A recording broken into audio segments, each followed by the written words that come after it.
Telugu Desam party కార్యకర్తగా చూస్తున్నాను అంతే, నాకు అవసరం లేదు అనా. ఒక్క నిమిషం, చంద్రబాబు నాయుడు గారు నాకు ఏ బాధ్యత ఇచ్చినా అహర్నిశలు నేను కష్టపడతా, పని చేస్తా, పార్టీని బలోపేతం చేస్తా. అంతేగాని పార్టీకి చెడ్డ పేరు మటుకు నేను తీసుకురాను. మీరు చూశారు, పాదయాత్రకి వెళ్ళా, నా వల్ల పార్టీకి ఏనాడు ఒక ఇబ్బంది కలగదు. నేను ఒక క్రమశిక్షణతో పార్టీ నాకు ఇచ్చిన ప్రతి బాధ్యత నేను నెరవేరుస్తాను, కట్టుబడి ఉన్నా. కొత్త కమిటీల్లో నేను కూడా ఒక చర్చ చేస్తున్నా, రేపు పాలిట్ బ్యూరోలో డిస్కస్ చేస్తున్నా.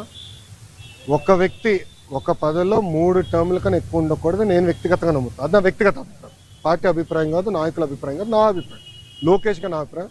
నేను కూడా ఈసారి నేషనల్ జనరల్ సెక్రటరీగా ఉండకూడదని నేను భావిస్తాను. ఎందుకంటే 3 టర్ములు నేను అక్కడనే ఉంటున్నాను, వేరే వాళ్ళు కూడా అవకాశం రావాలి. గ్రామ పార్టీ నుంచి పార్టీలో మూవ్మెంట్ పాలిట్ బ్యూరో వరకు రావాలనేది నా లక్ష్యం, నా ఆలోచన. రైట్ ఆర్ రాంగ్ అది పెద్దలు నిర్ణయిస్తారు, నా ఆలోచన అది. అందుకే ఈసారి నేను కానీ రాము కానీ, మళ్ళీ రాము అంటే ఏడుస్తారు వైకాపా వాళ్ళు. ఎందుకు ఏడుస్తారు నాకు తెలీదు. రాము ఏమో నన్ను అన్నంటాడు, నేనేమో రాము అంటాను, ఇద్దరే. సో రాము కూడా మొన్న రాము నేను కూడా మాడుకున్నాం, దావోస్లో కూడా లంచ్ చేస్తుంటే మేము మాడుకున్నాం. సో రాము కూడా ఏదన్నా నేను కూడా వేరే దానికి వెళ్దాం, వేరే వాళ్ళకి అవకాశం ఇద్దాం, పార్టీలో మూవ్మెంట్ రావాలని మేము అనుకుంటాం. ఓకే ఓకేమ్మా, థ్యాంక్ యూ.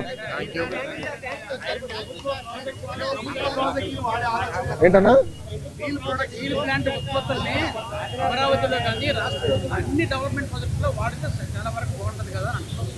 అన్న కరెక్ట్ అన్నా, కానీ దానికి ఏమవుతుందంటే అది లీగలీ బైండింగ్ అవ్వచ్చు, అది ప్రాబ్లం.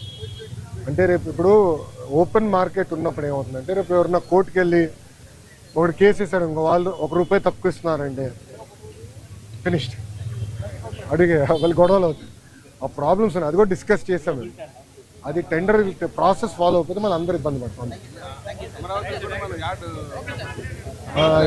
ఓకేనా, హ్యాపీనా, ఆల్ క్వశ్చన్ ఆన్సర్.